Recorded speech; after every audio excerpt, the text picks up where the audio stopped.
صحابی ہیں حضور سے پیار کرنے والے، شراب پی بیٹھے، بخاری مسلم پڑھیے، شراب پی لی، خود در رسول پہ آئے، یا رسول اللہ غلطی ہو گئی معاف کر دے۔ کیا ہوا؟ شراب پی لی ہے، بھول گیا تھا، بچپن سے پیتا آ رہا تھا۔ حضور نے فرمایا منہ سونگو۔ سونگا تو کہا حضور بدبو تو آ رہی ہے شراب کی۔ فرمایا باہر لے جاؤ، کوڑے مارو۔ صحابہ کہتے کوڑے لگ رہے تھے اور اندر نبی پاک بے چینی کے عالم میں ٹہل رہے تھے، بے چینی کے عالم۔ ایک صحابی نے کہا حضور اس ملعون کے لیے معاذ اللہ، اس کے لیے آپ، جس نے شراب پی اس کے لیے بے چین ہے؟ حضور نے فرمایا چپ کر جا، غلطی ہو گئی تو کیا ہوا، خدا سے بھی پیار کرتا ہے، محمد مصطفیٰ سے بھی پیار کرتا ہے۔ تیری محبت توجہ کرائے گی نبی پاک کی تیری طرف۔ جو محبت، عقیدت، ادب، وفا، جذبہ، حسن، تازگی، روحانیت، یہ سارے ایک معنی کے سارے الفاظ ہیں، ان کا مفہوم ایک نکلتا ہے۔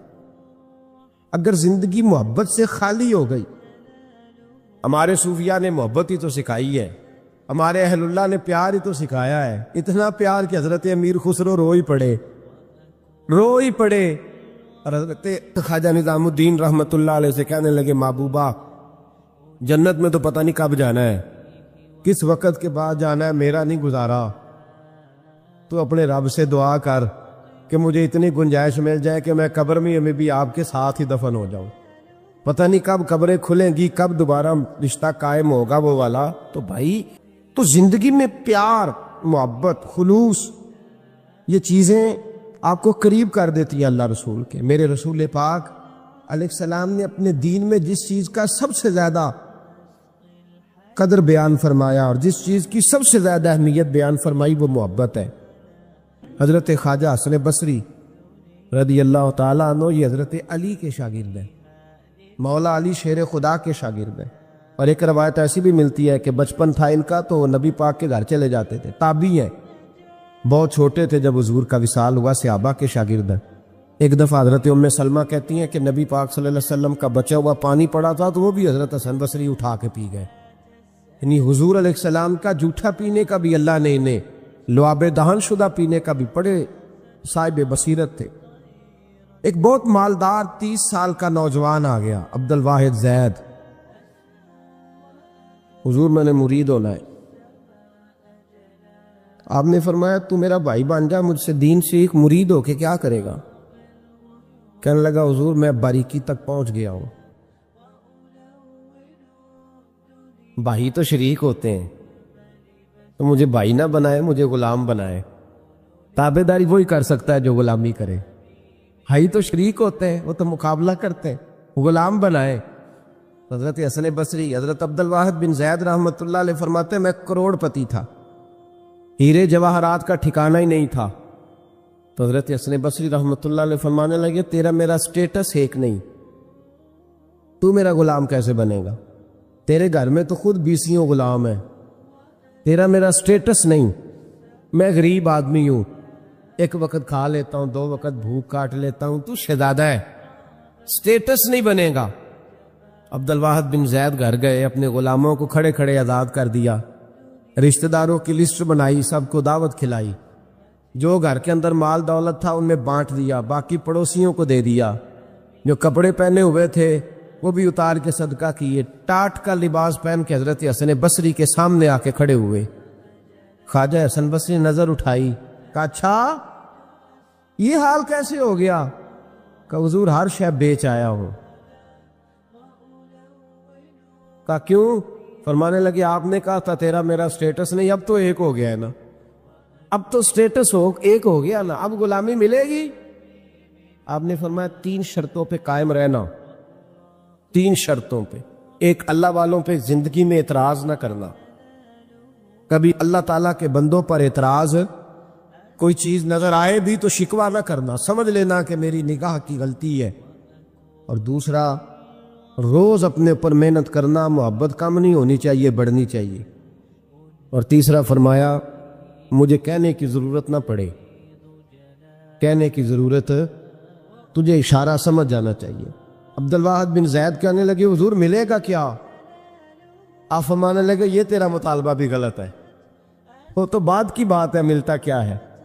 غلامی میں آ گئے۔ فرماتے ہیں 30 سال نوکری کی حضرت کی، 30 سال۔ لوگ کہنے لگے بابا پھر ملا کیا؟ فرمانے لگے تم نے بھی مطالبہ غلط کیا ہے، یہی تو میں کر بیٹھا تھا۔ کہا ملا کیا؟ آپ فرمانے لگے میرا اس وقت حال یہ ہے کہ لوگ دعا کر کے رب سے لیتے ہیں، میں دعا نہیں کرتا، ابھی میں سوچتا بھی پورا نہیں، میرا رب وہ چیز پہلے مجھے عطا فرما دیتا ہے۔ اور بغداد کے لوگ کہتے ہیں بغداد میں قحط پڑ گیا، بارش نہیں ہوتی تھی، بارش نہیں ہوتی تھی۔ کٹھے ہو کے سارے گئے، آپ بغداد آئے ہوئے تھے، کٹھے ہو کے لوگ گئے، کہا حضور بارش نہیں ہوتی، مہربانی فرمائیں۔ تو کہتے ہیں لوگ آ کے بیٹھے ہیں میرے پاس، بارش کی دعا کر دیں۔ حضرت عبد الواحد بن زید کہنے لگے اے اللہ، تجھے پتہ ہے یہ میرے دروازے تک آگے پہنچ گئے، ابھی تک بارش نہیں آئی، اور لفظ پتہ کیا ہے؟ کہنے لگے تجھے واسطہ میری اس عقیدت کا جو مجھے حضرت حسن بصری کے ساتھ ہے، اس عقیدت کا واسطہ، مجھے رسوا نہ کر۔ انہیں بھیجا کیوں تھا اگر برسانی نہیں تھی؟ دعا دیکھیں محبت کے رنگ میں دعا ہو رہی ہے، واسطہ بھی محبت کا دیا جا رہا ہے۔ بغداد کے لوگ کہتے ہیں بس حضرت کے جملے بھی پورے نہیں ہوئے، رب کریم نے بارش عطا فرما دی، جملے بھی پورے نہیں ہوئے، اللہ نے بارش دے دی۔ محبت، پیار، سال میں ایک دفعہ حج ہوتا ہے، اور میرے نبی پاک علیہ السلام نے فرمایا تو خوش ہو کے محبت سے ماں باپ کا چہرہ دیکھ، اللہ کامل حج کا ثواب عطا کرے گا۔ یا رسول اللہ اگر 100 دفعہ دیکھوں تو فرمایا 100 دفعہ حج کا ثواب۔ تو سال کے بعد حج ہو تو اگر دن میں 100 دفعہ ہو جائے تو زیارت افضل ہوئی کہ عبادت افضل ہوئی؟ نبی پاک صلی اللہ علیہ وسلم نے فرمایا النظر الی وجہ العالم عبادہ، اگر تو کسی عالم کے چہرے کو دیکھتا بھی رہے تو رب تجھے اپنی عبادت کا درجہ عطا فرمائے گا۔ تو کر تو آپ زیارت رہے ہیں، ثواب کس بات کا مل رہا ہے؟ تو یاد رکھ لیں محبت میں کمزوری نہیں ہونی چاہیے۔ نبی پاک صلی اللہ تعالی وسلم فرماتے ایک شخص تھا بنی اسرائیل میں، بڑا مالدار تھا، تو پھر اس پہ غربت آ گئی۔ جب غربت آئی تو رو پڑا، کہنے لگا اے اللہ میں غریب ہو گیا ہوں، میری مدد فرما، میں نے بڑی نافرمانی کی ہے تیری۔ مالدار جب تھا تو بڑی موج کا، یا اللہ میں نے بڑی اب نہیں کروں گا، مجھے اس غربت سے نکال۔ تو اللہ نے فرشتوں سے کہا کہ دے دو جو مانگتا ہے۔ فرشتے کہنے لگے یا اللہ یہ توبہ کر کے نہیں آیا، ڈر کے نہیں آیا، یہ تو الجھ گیا تب آیا ہے۔ یا اللہ یہ تو وہ الجھ گیا تب آیا۔ تو اللہ نے فرمایا پتہ مجھے بھی ہے، لیکن آ تو گیا ہے نا، چلو دے دو۔ تو کہا یا اللہ اگر دے دیا تو دوبارہ نہیں آئے گا۔ فرمایا اس کا بھی مجھے پتہ ہے، تم دے دو۔ اسے دے دیا، جب دولت مل گئی نا تو کہنے لگا اوہو وہ تو میں نے اس طریقہ سے ہی استعمال کیا اس لیے کامیاب ہو گیا۔ پھر کچھ وقت گزرا تو پھر الجھ گیا، پھر قرضے چڑھ گئے، پھر سارے علاج کر، کہنے لگا یا اللہ اب نہیں کرتا، اب معاف کر دے۔ 70 دفعہ توبہ کی اور 70 دفعہ توڑی۔ حبیب کریم فرماتے ایک دن بستر پہ تھا، آسانی تھی، 70 دفعہ فرشتوں نے کہا یا اللہ یہ جھوٹا ہے، جھوٹ بولتا ہے، یہ تو غربت آئی ہے تو تیری بارگاہ میں آیا ورنہ کبھی نہ آتا، بیمار ہوا ہے تو آیا، اس کا تو بچہ بیمار ہوا ہے تو آیا ورنہ کبھی نہ آتا۔ 70 دفعہ توبہ توڑی۔ ایک دن رات کو بستر پہ لیٹا تھا، دولتیں بھی تھی، آسانیاں بھی تھی، دل میں خیال آیا میں کتنا جھوٹا ہوں، جب الجھ جاتا ہوں تو اس کے دروازے پہ جاتا ہوں اور وہ کتنا قریب ہے، مجھے خالی نہیں لوٹاتا۔ تڑپ اٹھا، آنسو نکل گئے، اٹھ کے مصلے پہ کھڑا ہوا تو رب کریم نے فرشتوں سے فرمایا کھول کے دیکھو دروازے، آج یہ غربت کی وجہ سے نہیں آیا، آج میرا بن کے آیا ہے۔ تو یا اللہ پہلے تو دولت دیتا تھا، آج کیا دے گا؟ تو محبوب فرماتے اللہ فرماتے ہم نے اسے بغیر حساب کتاب جنت عطا کرو گا۔ استغفار کرے، اس کے حضور حاضری دے۔ استغفار بندے کی اللہ سے صلح کرا دیتا ہے، بندے کی رب سے